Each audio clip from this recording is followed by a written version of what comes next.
আমরা এখন পুরো বাংলাদেশের বিভিন্ন শিক্ষা প্রতিষ্ঠানে হোক স্কুল কলেজ কিংবা বিশ্ববিদ্যালয় আমরা একটি জিনিস লক্ষ্য করছি যে আমাদের যারা শিক্ষক রয়েছেন শিক্ষকদেরকে একটি বাধ্যতামূলক পদত্যাগ করানোর একটি ট্রেন্ড চালু হয়েছে। যে জায়গাটি নিয়ে আসলে কথা হচ্ছে এবং কথা হওয়া উচিত এবং এই জায়গাটিতে আসলে অনেক প্রশ্ন রয়েছে। প্রথম কথা হচ্ছে কোন একজন শিক্ষক যদি কোনো একটি রাজনৈতিক দলের হয় বা মতাদর্শকে বিশ্বাস করে এটার কারণেই আমি তাকে পদত্যাগে বাধ্য করতে পারি কিনা। আবার আরেকটি কথা এখানে রয়েছে সেটি হচ্ছে এই পদত্যাগ করানোর যে অথরাইজেশন এটি আমার আছে কিনা বা আমি এমন অথরিটি কিনা আইনসঙ্গত ভাবে এটি আমি করতে পারি কিনা। তার পূর্বে আমাদের বিশেষ কিছু প্রেক্ষাপটগুলো চিন্তা করতে হবে। আসলে আমরা আমাদের জায়গা থেকে যারা স্টুডেন্ট রয়েছে রানিং তারা অনেকে শুধু মনে করি যে আমরাই মনে হয় পদত্যাগ করাচ্ছি, কিন্তু আমরা জানি না এর পিছনে আসলে কি কি ঘটনা রয়েছে কিংবা কি কি প্রেক্ষাপট রয়েছে। যেমন আমি আমার বিশ্ববিদ্যালয়ের উদাহরণ দিয়ে যদি বলি, এই বিশ্ববিদ্যালয়ে একটি দল শিক্ষকদের একটি দল যারা তখনকার ক্ষমতাসীন রাজনৈতিক দলের একটি মদতপুষ্ট তারা ছিল। সেই জায়গা থেকে তারা যখন আমাদের এই যে আন্দোলন এই আন্দোলনের বিপক্ষে দাঁড়িয়েছিল। আবার অল্প কিছু শিক্ষক আছে, এই সংখ্যাটি খুবই কম, তারা একদম নিউট্রাল জায়গা থেকে আমাদের আন্দোলনের পক্ষে দাঁড়িয়েছিল। আবার একটা বড় সংখ্যক শিক্ষক ছিল যারা আমাদের আন্দোলনের ঠিকই পক্ষে দাঁড়িয়েছে, কিন্তু তারা আমাদের স্বার্থ চিন্তা করে নয় বরং এই স্বার্থ চিন্তা করে দাঁড়িয়েছিল যে এরপরে যদি কোনো রাজনৈতিক দল ক্ষমতায় আসে তারা ওই রাজনৈতিক দলের আসলে একটি গুরুত্বপূর্ণ স্টেক হোল্ডার, তখন তারা এই ফলটি ভোগ করবে। অর্থাৎ আলটিমেট এখানে দুইটি ভাগ রয়েছে। আমাদের এটি মনে করার কোনো কারণ নেই যে আগের যে দলটি ছিল যারা আমাদের বিপক্ষে ছিল তারা বাদ দিয়ে সবাই আমাদের পক্ষে, বরং ব্যাপারটি এমন নয়। আমরা যদি স্কুল কলেজের ক্ষেত্রে এই বিষয়টি লক্ষ্য করি তাহলে আমরা দেখতে পাবো হয়তো কোন শিক্ষক হয়তো আওয়ামী লীগের রাজনীতির সাথে জড়িত ছিল, কিন্তু থাকে বলেই তাকে আমি পদত্যাগ করাতে পারি কিনা বা করানো উচিত কিনা। যে কেউ যে কোনো রাজনৈতিক আদর্শে বিশ্বাসী হতে পারে, কিন্তু আমার প্রশ্নটি হচ্ছে ওই রাজনৈতিক আদর্শে বিশ্বাসী হয়ে তিনি কি ক্ষমতার অপব্যবহার করে শিক্ষার্থীদেরকে চরমভাবে বাধা দিয়েছেন কিনা, শিক্ষার্থীদেরকে হেনস্থা করেছেন কিনা, কিংবা শিক্ষার্থীদেরকে কোনো একটি বিপদে ফেলেছেন কিনা, এই বিষয়গুলো আমাদেরকে লক্ষ্য রাখতে হবে। ইভেন ইফ যদি তিনি এই কাজগুলো করেও থাকেন তারপরও তার বিরুদ্ধে এরকম একটি প্রক্রিয়া পদত্যাগ করানোর জন্য যে বাধ্য করা এটি আমি করতে পারি কিনা, এই অথরিটি আমার আছে কিনা।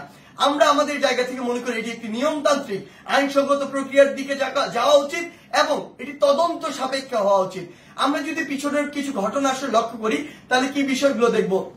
আমরা দেখব প্রত্যেকটি স্কুলে আওয়ামী লীগ ফ্যাসিস্টের আমলে আসলে যে শিক্ষকরা আওয়ামী লীগের তোষামতি করে তেলবাজি করে ডমিনেট করেছে, আরেকটি শিক্ষক ছিল আরেকটি গোষ্ঠী যারা আসলে চুপ ছিল ওই পুরো সময়টুকুতে। এমনটি ভাবার কোনো কারণ নেই যে তারা নিউট্রাল ছিল, তারা তাদের জায়গা থেকে হয়তো এমন আরেকটি দলের ছিল যে দলটি যখন ক্ষমতায় ছিল না। এখন বর্তমান সময় এসে ওই শিক্ষকদের উদ্দেশ্য হচ্ছে উপরের জায়গাগুলোতে প্রিন্সিপাল হোক কিংবা হচ্ছে প্রফেসর হোক কিংবা ভিসি হোক বা এরকম যে কোনো হেডমাস্টার হোক, যেই পদগুলোতেই হোক না কেন ওই পদগুলোর ওই মানুষগুলোকে সরাতে হবে। যদি আমি সরাতে পারি তাহলে আমি এখন ওই পদটিতে গিয়ে বসতে পারবো। এটার কারণে তারা আসলে কি করছে, তারা তাদের ক্লোজ কিংবা কাছের কিছু স্টুডেন্ট কিংবা কিছু স্টুডেন্টকে বিভিন্নভাবে মোটিভেট করে কিংবা কিছু স্টুডেন্ট যারা অতি উৎসাহী বা যাদেরকে সহজে আসলে ইমোশনালি ড্রিভেন করা যায় ওই স্টুডেন্টদেরকে বিভিন্নভাবে প্রভাবিত করে তারা এরকম একটি মব তৈরির চেষ্টা করছে ওই টিচারদেরকে নামানোর জন্য। বলার সময় এমন ভাবে বলছে সে যেন একজন ফেরেশতা, কিন্তু আলটিমেটলি তার উদ্দেশ্য ওইটাই যে ওই শিক্ষককে স্টুডেন্টদের মাধ্যমে সরিয়ে স্টুডেন্টদেরকে জাস্ট টুল হিসেবে ইউজ করা হয়, সরিয়ে তাকে ওই পদটিতে গিয়ে বসতে হবে, এটি হচ্ছে তার উদ্দেশ্য। আবার এখানে আরো বিশেষ কিছু বিষয় রয়েছে। বিষয়গুলো হচ্ছে এরকম যে টিচারদের মধ্যে কিছু নোংরা পলিটিক্স রয়েছে। আসলে আগে হয়তো পূর্ব কোনো শত্রুতা ছিল বা পূর্বের কোনো একটি রাগ বা ক্ষোভ ছিল, যেই রাগ বা ক্ষোভটিকে আবার এখন মেটানোর জন্য তারা এই ব্যবস্থাটুকু গ্রহণ করে। স্টুডেন্টদের যে সাইডটা ওই সাইডটা কিন্তু আসলে জানে না যে এর ভিতরে কি কি পার্সপেক্টিভ রয়েছে।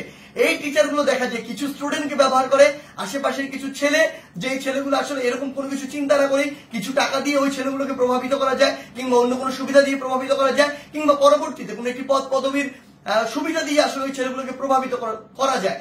ওই সামগ্রিক বিষয়গুলো দিয়ে এই কাজটি করা হচ্ছে।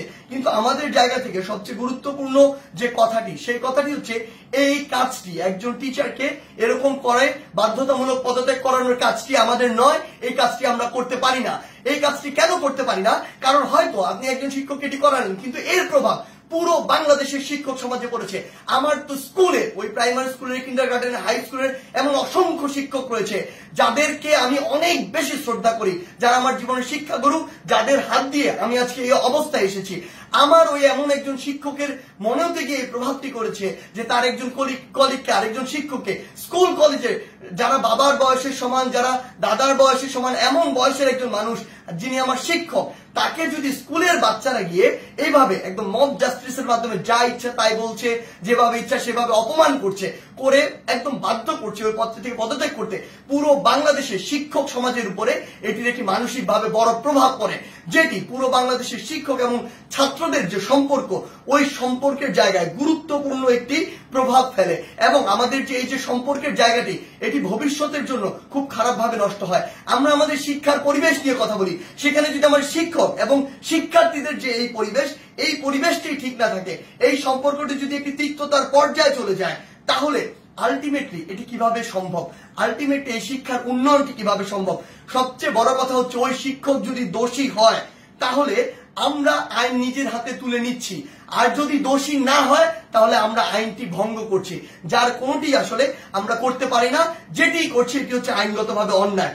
আমাদের জায়গা থেকে আসলে স্পষ্ট বার্তা প্রশাসনের প্রতি, অন্তর্বর্তীকালীন সরকারের প্রতি স্পষ্ট বার্তা হচ্ছে এটি, যদি কোন একজন শিক্ষক ওই ফ্যাসিস্ট সরকারের তোষামোদি করে কিংবা তেলবাজি করে বা ভালো সাজার উদ্দেশ্যে শিক্ষকদের উপরে কোনো শিক্ষার্থীদের উপরে কোনো হামলা করে কিংবা শিক্ষার্থীদেরকে অত্যাচার করে, নির্যাতন করে, অন্য কোনো শিক্ষকের বিরুদ্ধে নিপীড়ন করে, তাহলে তার বিরুদ্ধে আইনানুগ ব্যবস্থা নেওয়া হোক, অভিযোগ করা হোক, মামলা করা হোক, একটি আইনগত প্রক্রিয়া যান। কিন্তু কেউ যদি এভাবে আইন নিজের হাতে তুলে নেয়, কাউকে যদি বাধ্য করে, আমি প্রশাসনকে এবং অন্তর্বর্তীকালীন সরকারকে আমাদের পক্ষ থেকে অনুরোধ জানাই, ওই সকল শিক্ষার্থীদের পিছনের উদ্দেশ্য কি, কে তাদের এই কলকাঠিটি নাড়ছে, কে তাদেরকে প্রভাবিত করছে, কি উদ্দেশ্যে প্রভাবিত করছে, এটি আপনারা তদন্ত করে ব্যবস্থা করুন। প্রয়োজন হলে ওই যে শিক্ষার্থী, যারা অল্প কিছু শিক্ষার্থী এটি করছে, সকলে কিন্তু এটি করছে না। আমরা বিভিন্ন বিশ্ববিদ্যালয়ে দেখেছি শিক্ষার্থীরা নিজে আবার ওই সম্মানিত শিক্ষকদেরকে তাদের শপথে ফিরিয়ে নিয়ে আসছে। আমরা আমাদের জায়গা থেকে বলি, যারা উদ্দেশ্য প্রণোদিত ভাবে এই কাজগুলো করছে তাদের উদ্দেশ্যে আপনারা তদন্ত কমিটি গঠন করুন। প্রয়োজনে ওই সকল শিক্ষার্থীদেরকে আপনারা আইনের আওতায় নিয়ে আসুন যারা এই কাজটি করছে, কারণ ওই সকল শিক্ষার্থী না, ইভেন আমিও কোনো অথরিটি না, আমারও কোনো এই অথরিটি নেই যে আমি আইন নিজের হাতে তুলে নিব, কিংবা আমার এমন কোনো অথরিটি নেই আমি একজনকে পদত্যাগ করতে বাধ্য করব।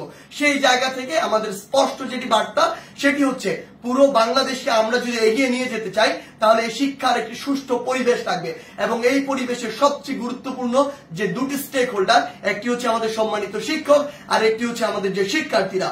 এই দুই জায়গায় যে সম্পর্কের বিষয়টি, এটি যতদিন না সুন্দর হচ্ছে, শ্রদ্ধার হচ্ছে, স্নেহের হচ্ছে, ততদিন শিক্ষার পরিবেশ কোনোদিন সুন্দরভাবে ফিরে আসতে পারে না। তাই আমরা আমাদের জায়গা থেকে আমাদের এই শিক্ষকদের এভাবে বাধ্য করে কোন একটি নিয়মতান্ত্রিক প্রক্রিয়া না গিয়ে বাধ্য করে পদত্যাগ করানোর যে প্রক্রিয়াটি, এই প্রক্রিয়াটিকে আমরা কখনো সমর্থন জানাই না, বরং আমাদের সম্মানিত অনেক শিক্ষককে বিভিন্নভাবে প্ররোচিত হয়ে অপমানিত বা অপদস্থ করার যে ট্রেন্ড বা একটি প্রক্রিয়া আমরা দেখতে পাচ্ছি, এটিকে আমরা অবশ্যই ঘৃণা ভরে প্রত্যাখ্যান করি। ধন্যবাদ।